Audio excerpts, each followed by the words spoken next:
Bruxismo es el apretón y fricción hecha con los dientes por la tensión diaria de nuestras vidas ocupadas. Mientras la mayoría del bruxismo ocurre durante el sueño, podemos también encontrarnos apretando nuestros dientes durante el día. El manejo oportuno de esta condición es importante debido al potencial de un daño permanente. Muchos pacientes experimentan solamente daño de mayor importancia como resultado del bruxismo porque no friccionan los dientes con frecuencia. La fricción más severa puede conducir al dolor del músculo de la quijada, a dolores de cabeza, a la sensibilidad del diente, al desgaste prematuro del diente, a los dientes flojos y a la enfermedad común de la mandíbula temporal, designada comúnmente TMJ. Bruxismo es a menudo el resultado de la tensión. Cuando nuestros músculos tienen un exceso de trabajo al apretar y hacer fricción con los dientes, se da como resultado dolor y tensión.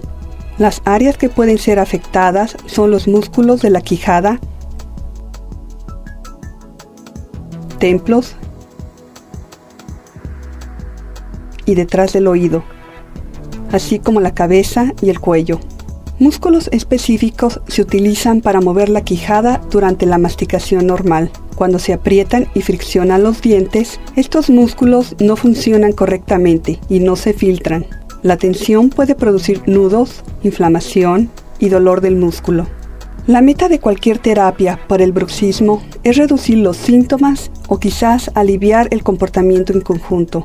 Bruxismo se puede hacer peor por los malos hábitos al dormir, causados a menudo por el alto consumo de cafeína, el pobre manejo del estrés, la mordida incorrecta y las drogas. La terapia de reducción del dolor puede implicar masajes, compresas calientes y frías, ejercicios para estirar los músculos y también puede inducir relajantes musculares, antiinflamatorios y esteroides.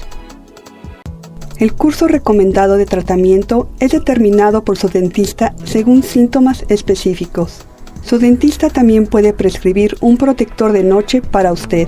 El protector de noche puede descargar tensiones de la quijada y continuará entrenando a sus músculos para relajarse durante el día, así como elimina desgaste del diente durante las fricciones.